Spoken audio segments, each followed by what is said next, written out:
নমস্কার বন্ধুরা, তোমরা যারা ওয়েসিস স্কলারশিপে আবেদন করেছো তোমাদের জন্য একটি বিরাট সুখবর রয়েছে। তোমাদের ওয়েসিস স্কলারশিপের ফান্ড অ্যাভেলেবেল হয়ে গিয়েছে। তোমাদের স্কলারশিপের টাকা আগামী জানুয়ারি মাসের প্রথম সপ্তাহ থেকে দেওয়া চালু হয়ে যাবে। তোমাদের আরেকটি প্রশ্ন থাকে যে কারা প্রথম টাকা পাবে। বন্ধুরা, তোমাদের মধ্যে যাদের অ্যাপ্লিকেশনটি ইনস্টিটিউট, ব্লক বা মিউনিসিপ্যালিটি এবং ডিস্ট্রিক্ট এই তিনটি লেভেল থেকে অ্যাপ্রুভ হয়ে গিয়েছে তারাই প্রথম ফান্ডের টাকা পাবে।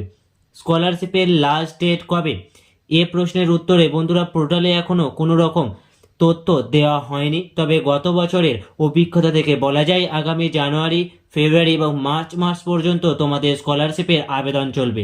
তোমাদের আরেকটি প্রশ্ন থাকে যে কোন ইনকাম সার্টিফিকেট দিতে হবে। বন্ধুরা, এবারে কিন্তু পোর্টালে উল্লেখ করে দেওয়াই রয়েছে তোমাদের বিডিও বা এসডিও ইনকাম সার্টিফিকেটই লাগবে। কোনো রকম গ্রাম পঞ্চায়েতের ইনকাম সার্টিফিকেট হলে কিন্তু হবে না। বন্ধুরা, এই ছিল আজকের আপডেট। দেখা হবে পরবর্তী ভিডিওতে। জয় হিন্দ।